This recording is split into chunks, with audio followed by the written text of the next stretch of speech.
We would like to file a missing persons report on a man named Harvinth Skin, last seen celebrating Liverpool's win over Man City, saying they were going to win the league. But after the defeat to Nottingham Forest, he is nowhere to be seen. If you know where he is, please do let us know.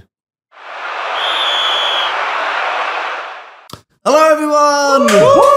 Hey. Welcome to Balls Deep and a very happy Deepavali to everybody. Happy Deepavali, everyone. We are back. The usual suspects are here, but we are joined with the only person who can consider himself a pundit, all right, because he's been in the game before. It is Said Adni. Hey, guys. How are you doing? So, yeah, as we said, Harvin is not here today. Any idea where he is? I don't know, man. I tried calling him, but I don't think they have coverage in that Forest season right now. So I'm lucky I got out. Yeah, I mean, it seems like he pre-planned this trip, right? Yeah. You know what I mean? Right after that City game, as a Liverpool fan, I think you knew that he was gonna drop after that. I like how you came in because you're a true Liverpool fan. Like Harvin, one defeat and he doesn't want to show up. So I really respect that. But let's go straight to Liverpool. Okay, we've heard shit from Harvin every week about the performance. What do you think is going wrong? Oh, wow. Like the loss against Forest, you know, especially after being City, it's so hard to take. It's just unbelievable how inconsistent we are this season. So, yeah, well, I think at the start, looked a bit okay, but and then it just got very bad again. Like, you know, I think they're missing Mane.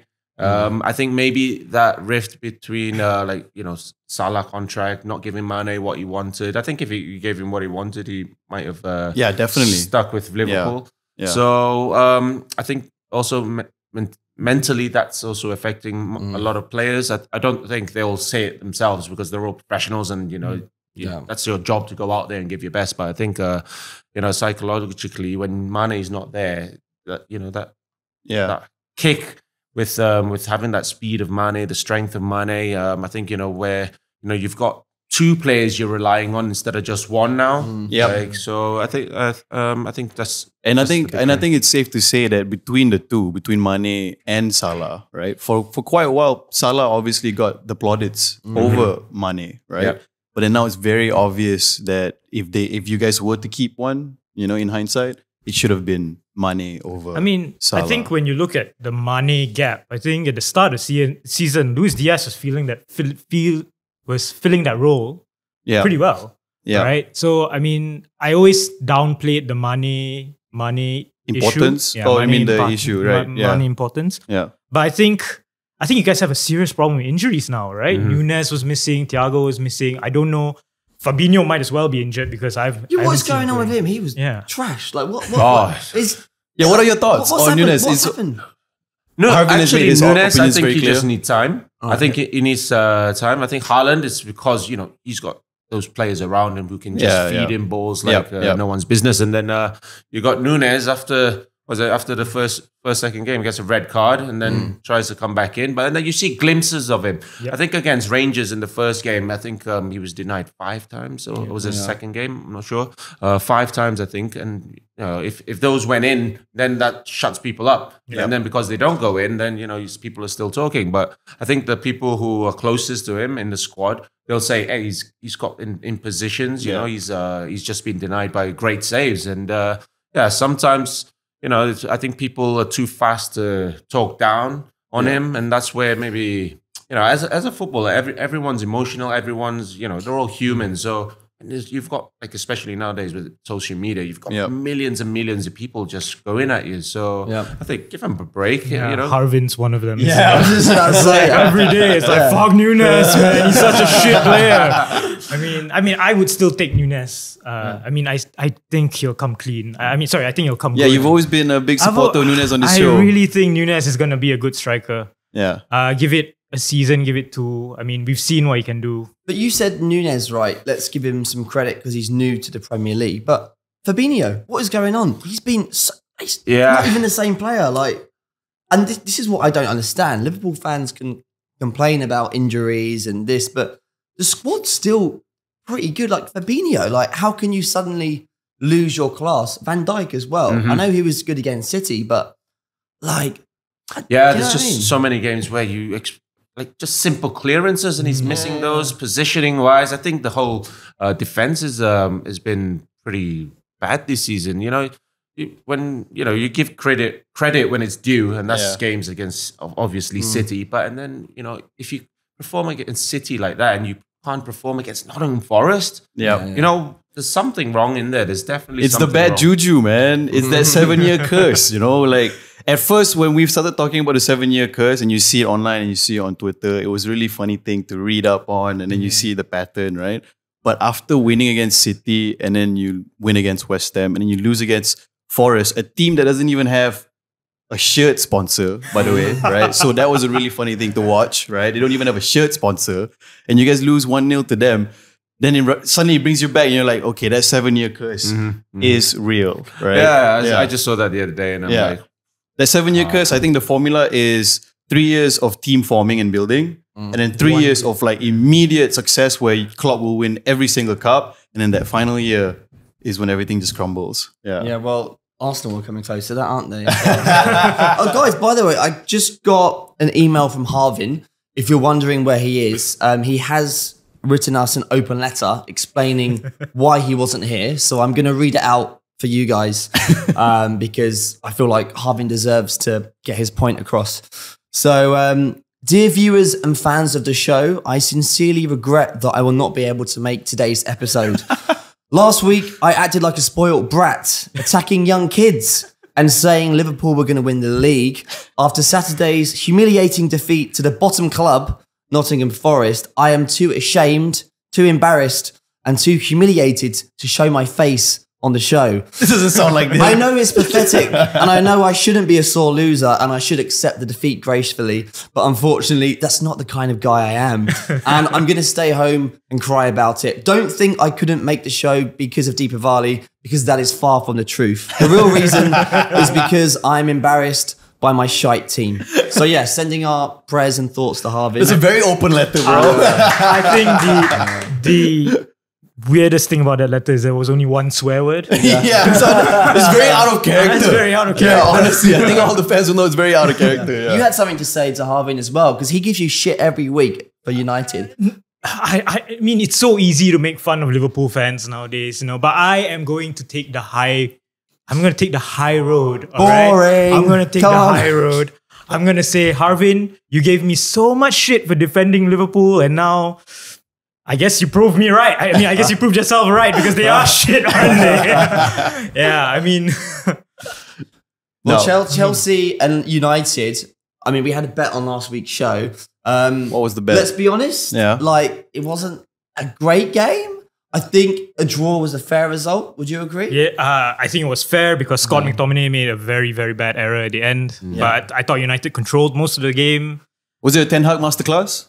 Would you consider it a masterclass? For the first 30 minutes, if we could finish our chances, if we could have eaten our dinner, that would have been a masterclass. Yeah. But I think the swap, Kovacic coming in, the change to 4-3-3, followed by Varane's dismissal, because Varane's dismissal actually took quite a toll on the team, Yeah, and he just got back, right? Yeah, he just got back, I think, 2-3 weeks ago? Yeah. He got injured in the Man City game, and then he came back for the game before Spurs, for the Newcastle game. And he might be missing the World Cup as well. So yeah, it might be a huge blow, right? Oh, that bad? The injury? Yeah, it was in I tears, hope man. Maguire comes back. Yo, it's great news for Maguire, the best player in the team. He'll get a chance now. So. I mean, it will definitely be Maguire, right? Or is it Lindelof? Well, at the moment, Lindelof's been playing in his stead because Maguire's injured. And I haven't seen Lindelof put a foot wrong yet. Yeah. It will probably happen. But Maguire never puts a foot wrong as well, right? Maguire puts both feet wrong. But I think I would stick with Lindelof for now. I think Lindelof and Maguire, they're both similar kinds of centre-backs. They're both limited in pace, which is what Varane brings to the team. But we're in trouble. We're in trouble because Erik ten Hag plays with that high line and we don't have anyone to cover that with recovery pace that Varane has. But you say you guys are in trouble. And I know I give United a lot of shit because I've got a lot of followers who are United fans who can't take a joke on social media sometimes. So I love just keep giving it out. But I have to say, in United's defence, you guys would have took top 4 before the start of the season, right? And you guys flirting around the top 4. You've been in and out. New manager, new players. I think at the start of the season, we were like, oh, God, here we go, another crap manager. But he's not doing a bad job, actually, is he? No, I mean, I didn't think we got a crap manager. I have always been in the Erik ten Hag camp, and I've always wanted him to replace Oli. I knew that, when people were flirting around with Poch and Simeone's name, I was completely against that. I was completely against Conte as well coming in. Ten Hag was the right man. And I always thought, like you said, we would have taken top 4 because United need that time to rebuild. You've got deadwood from even the Mourinho, from the Mourinho ages era, ago. from Van Gaal era, right? Yeah. So Ten Hag needs to instill his own philosophy in these players, which is an uphill task. That's why he needed people like Anthony. He needed people like Malaysia. He needed people who could buy into that philosophy quickly. And I think you can see the fruits of his work. Yeah. Every week we talk about Ronaldo. So what are your thoughts about Ronaldo? Being a former player, what do you think about his situation, how he's handled himself, walking off last week? Walking off, and then also that open letter as well that he sent out. I prefer Harvinth's open letter. I prefer Harvinth's open letter, What would you say? Well, I can understand why he's done what he's did, but in the public eye, for the team, it's not the right decision to just walk off and refuse not to come on. And then I think about the player he is, his feelings about it, because no one thinks about that. Everyone just looks at him walk off and then he doesn't think about the team. But, for a player his stature, what he's done for United in the early days when he was young, and then he goes on to win championships after championships. And then now he comes back to United, 18 goals last season. This season, well, how many starts has he had? I think he's had about, I want to say 8 starts. But he still scores a goal every 2 games, right? No, he scored 2 goals this season. He scored again the penalty against Omonia or Sheriff, I can't remember which team, and he scored the goal against Everton. That's 2 goals. Yeah. Yes. So and then you've got to compare himself to Messi, who that's his rival for how many years, and it's still going on. But Messi's playing at PSG, and then he's on the bench, and he can't even get a game. So for me, going back to what you were saying just now, Annie, about the psyche of the player itself, right? Not just the top surface, bigger picture. I completely agree, because when I look at Ronaldo, I see Messi's rival. Right. And then when I think about that, I think about how Messi and Ronaldo both left their respective teams like Barca and Real. And then Messi went to PSG. Ronaldo made a conscious decision to go back to United, right? Because I'm very sure he had other options, albeit not a lot of teams could afford his salary. But he chose to go back to United, to go back to Old Trafford, to really continue that Ronaldo narrative, right? So I'm very sure he had at least a 3-year game plan where it was, you know what? I'm going to go to Old Trafford. I'm going to go back to United. I'm going to do really well, go back to the fans that loved me and that I love them. And I'm going to have a great end to my career, right? And then now he's butting heads with Ten Hag. Now it's kind of like ego versus ego in a way, right? Between Ronaldo and Ten Hag. You make a good point about the whole Messi thing, because what I've always thought, and this is, we were talking about it beforehand, Roy Keane says it a lot. I don't know if you saw Roy Keane is Ronaldo's number one. The heated debate between Gary Neville and Roy Keane. But it's a player like Ronaldo, right? He come back to United. He had offers, like Man City wanted to sign him. He probably knew he would win more with Man City. But he said no. But out of respect, you guys know, I'm going to come back to United. So if the manager knew he wasn't going to play, and he knows it's like Ronaldo, someone who has got a big ego because he's such a bloody good player. If he knows he's not going to play him, he should have let him go. I think this is so... I know we're all saying things like, oh yeah, Ronaldo's unprofessional. Can you imagine? You're 37, right? 37 years old. That's nuts. Your last few years left. You want to go to the World Cup. You're the best player in the world. You're the most followed person on Instagram. You have idols around the world expecting you to do well. And then you're sitting on the bench every week. I think it's disrespectful.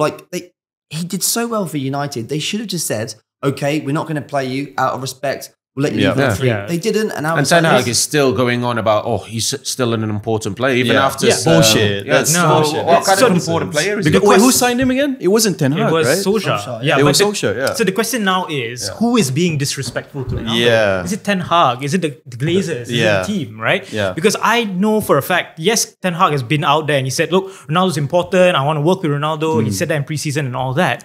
But there was always that air about Ronaldo wanting to leave. He was looking for offers and whatnot. And I know, and I've heard this from the journalists out there, Ronaldo was ready to leave. Ten Hag was ready to let Ronaldo leave, but the Glazers wouldn't sanction it. Ronaldo is still a huge cash cow for them, the right? Jersey sales, the jersey sales, the number of products you can put Ronaldo's name on, the Sue thing. It's a phenomenon. The Instagram following, right? That's what the Glazers care about. And Ten Hag was like, I don't care about that. I'm okay. I think about the player.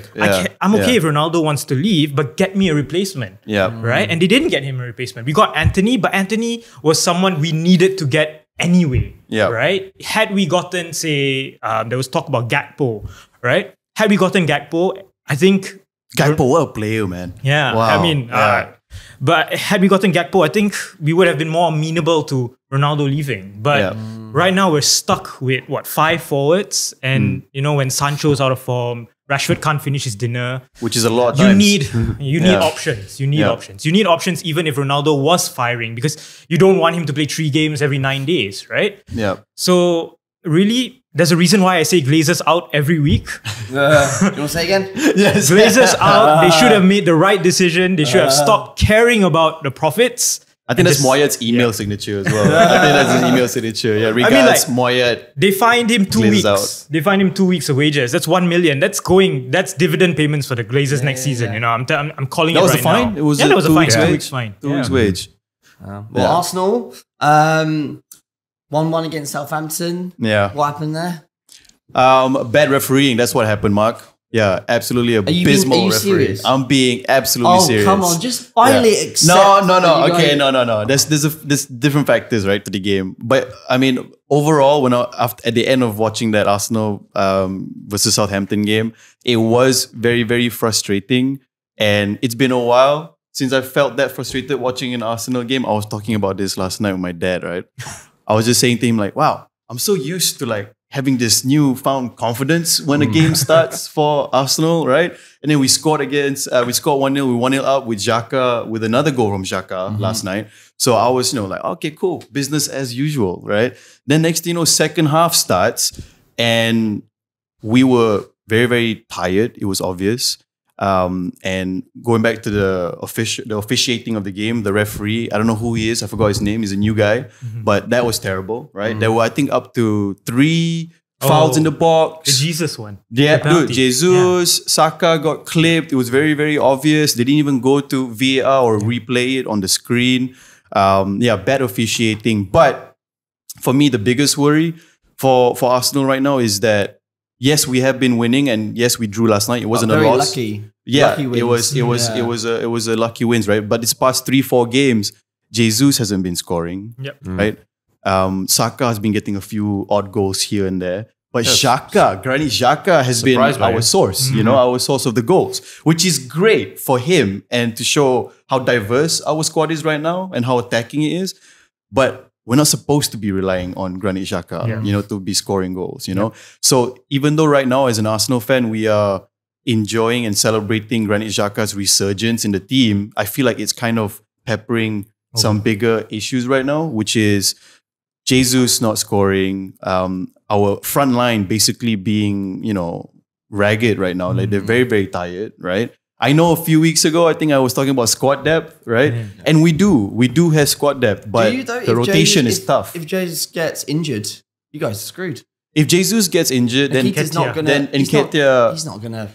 You never know, because last season, if you guys remember, the last 8 games of the season, Nketiah was brought on to replace Lacazette, and he was doing great. He did great. That game against Chelsea, remember last season? So I feel like you give Nketiah enough time, right? You let him start the game, I feel like he will perform. I don't know. I can't predict the future right now. Haaland, if Jesus gets injured, you compare that to City with Haaland, they're not going to win the league. Yeah. True. But you guys are still top. Still top. And although I'm giving you shit and Tottenham now, lost twice. Yeah. And You Tottenham guys lost are still twice. up there, so we can't trash you too much until you slip. Yeah, but he was talking about like having that confidence. Like, there's only been a few months, years before this. You all, had that feeling where we're shit every week. Yeah, you should be grateful being top. Grateful. You know why? Because he trusts the process. I trust the process. Every week guys. he says he trusts the process.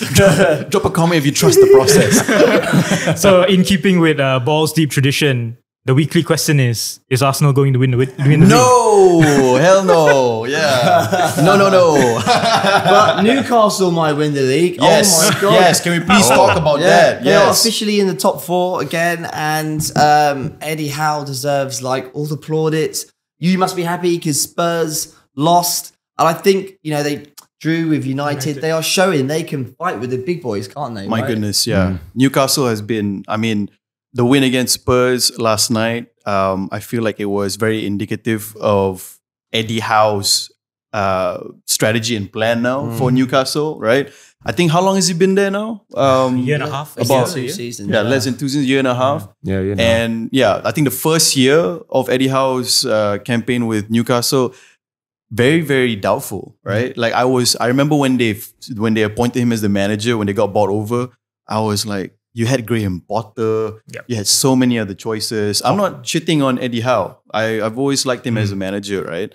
But yeah, for the first year, I felt like he wasn't really doing that much in Newcastle. But What do you mean? He got them from relegation zone to mid-table. True. But I guess I expected more when it came to the buy over, when it came to the buying over, right? But dude, oh my God, Newcastle, what a performance last night against Tottenham. Can I just say that the Miguel Almiron, right? Miguel Almiron, 6 goals so far in this game. How many has Jack Grealish scored?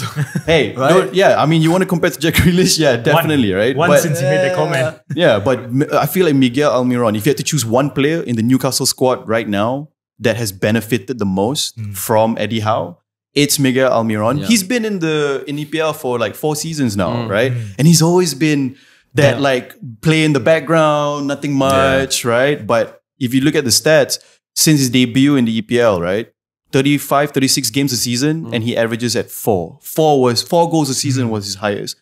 Last night, he bagged his 6. Yep. Yeah. Not just him, Jolinton as well. Oh, yeah. He was the worst striker in the world. He was the worst. And then he goes to midfield, and then bloody hell, Zidane. Yeah, exactly, yeah. It's crazy. And you saw Joelinton doing well even from last season. So again, it's the Eddie Howe effect. It's the Eddie Howe effect. That switch, I think that was so massive, that switch. You never would have thought putting a bloody tall, lanky striker couldn't score to save his life. No, I do that in FIFA. And Eddie Howe, he got the job. Everyone was shocked, and he started from the bottom, and now he's there. He worked at the clubs that weren't doing so good. Steven Gerrard, on the other hand, got to give Harvin some more shit here, but he managed Rangers, and I'm sorry, anyone can manage Rangers and make them win the league. He did an okay job, but everyone touted him as the next Liverpool manager. Yep. He has spent so much money, right, and didn't perform well with Villa, and he got sacked. And then they won 4-0.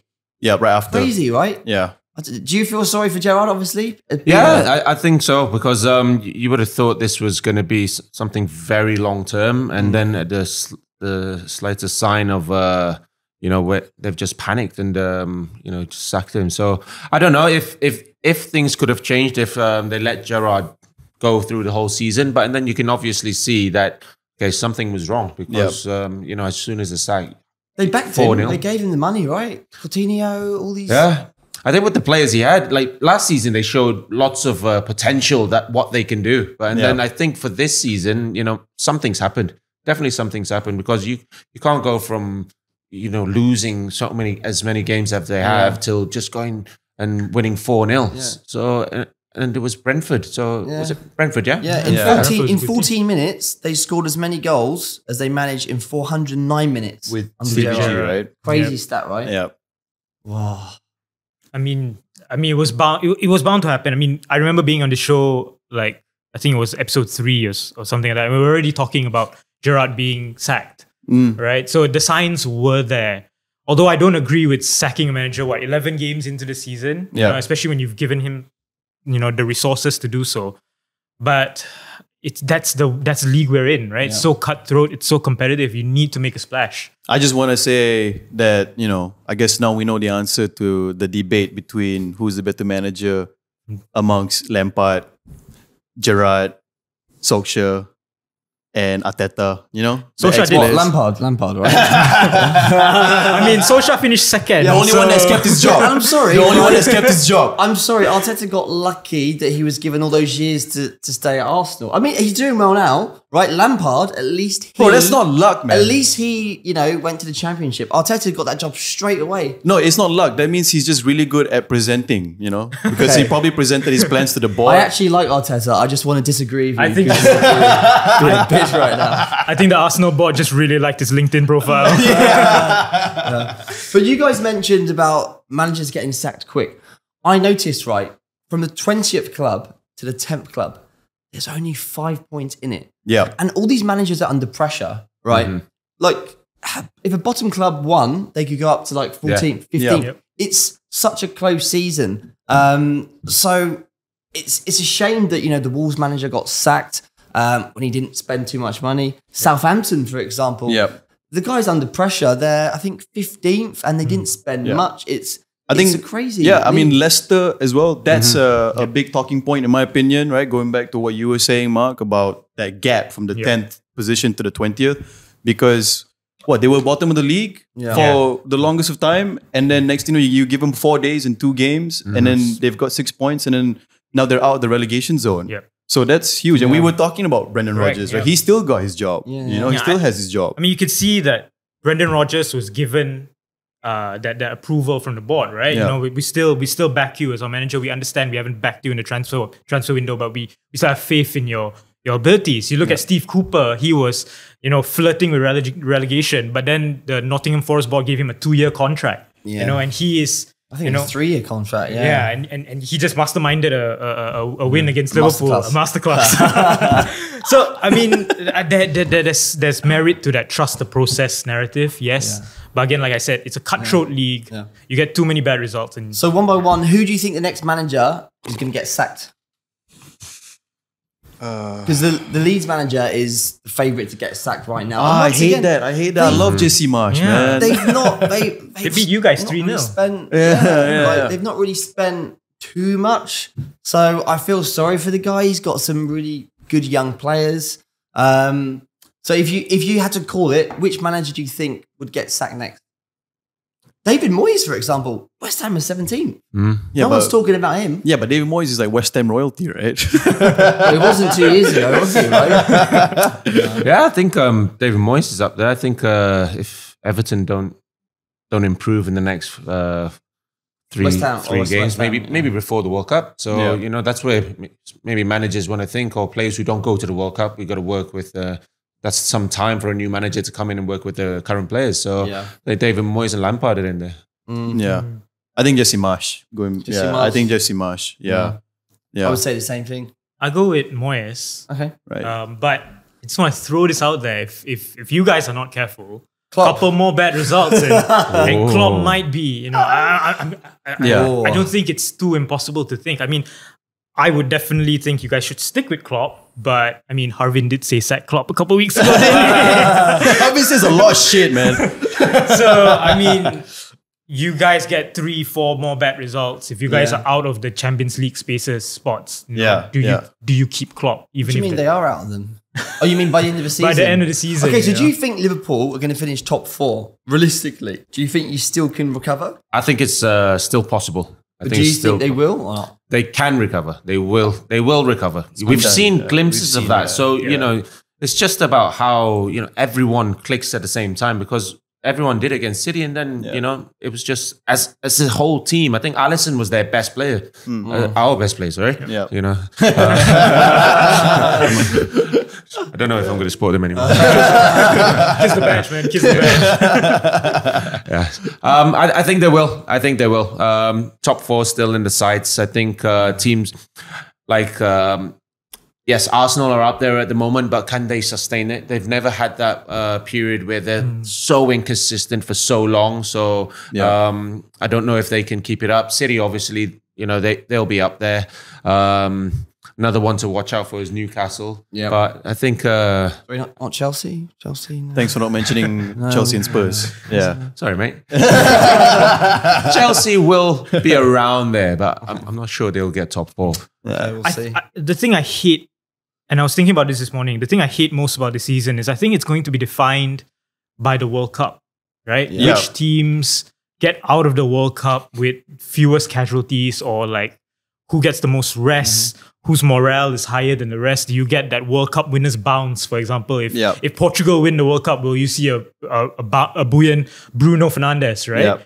So the World Cup, that is going to have a major impact on all everyone. I can care about the World Cup, right, amongst other things, is that Haaland is not going to the World Cup, right? Yeah. So I feel like he is just gonna be biding his time at home for a month, just so working out. Yeah. You know what I mean? He can probably binge eat for like a week, right, and not train, and then spend the next 3 weeks training, and he'll still. But that's the thing, right? Like you hear players say it all the time. You want the momentum week after week. You want that game time. Yeah. You take a break for 4 to 6 weeks.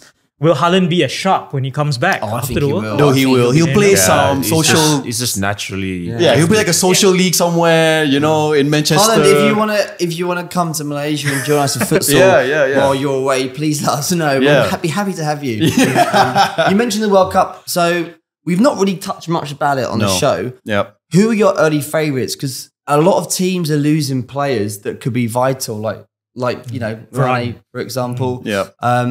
It's okay, Saliba's there. Who do you think is going to win the World Cup right now? The favourites, it goes like this. Brazil are favourites, then France, and then Argentina, and then England, and then Spain and Germany. Yeah.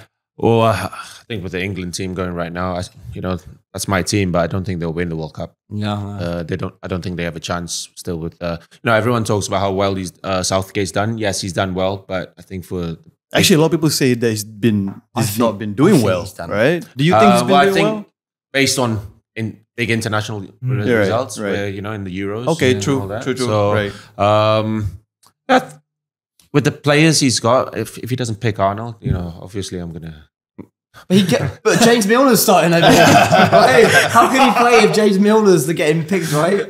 Yes. Okay, for me, to win the whole thing, I'd go with... France are up there, yeah. I agree with what you said slightly with Southgate, but I think he's the most overrated manager. It's true. He's...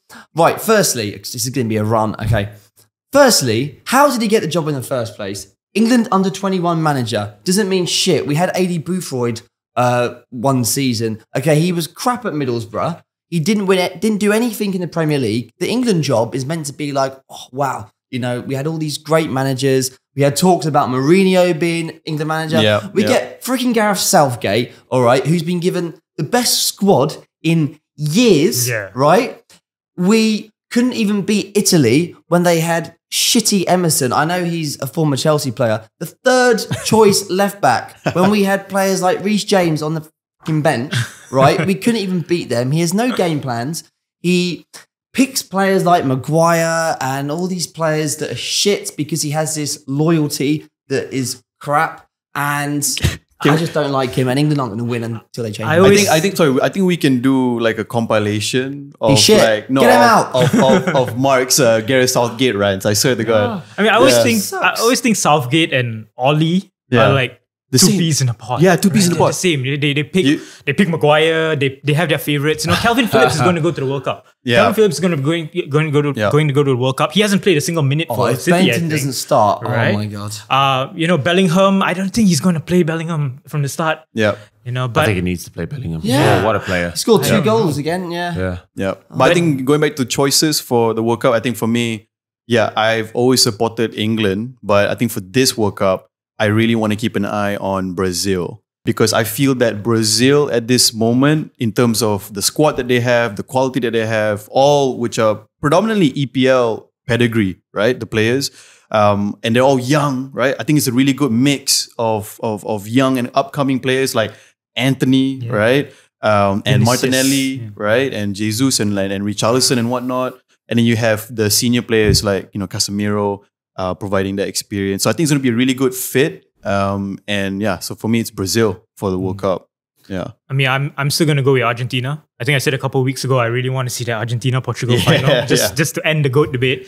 But I just want to say, Messi a couple of weeks ago said, look, this is my last World Cup. Right? Yeah. You don't go out there and say these kind of things without the intention to really make a splash there. I just think Messi is gearing up and he's moving towards the World Cup in such good form. Yeah. And he's going to carry it through. And he's going to win it. I think if the final ended up being a Portugal versus Argentina final, I think it'll probably be the most watched World Cup final. Yeah, the narrative in ever. Yeah, forever. I mean, they could cut those the debate's over, right? At that point, those wrestling-esque promos, The Rock, Stone Cold, Messi, Ronaldo, and then both get injured. And if Ronaldo scored a hat trick, he would address the camera and say, "Screw you, then." Look at me now, right? Yeah. Oh my god. And then comes back to the Premier League on World Cup winner on the bench. But Ten Hag will be like, "Screw you." Who do you guys think is going to win the World Cup? Comment down below. Let us know. It's been a very fun episode. Without Harvinth crying like a baby. If you do, I kind of miss the ringing in my left ear. I kind of miss it. Yeah. If you do want to, send some words of sympathy for Harvinth, please leave him a comment. I'm sure he'll be reading, crying at home. So yes, thank you guys. Thank you so much. Thank you for being a great guest, for coming on, Thanks and we will see you next week and see if Harvinth will make it or not. All right, ciao.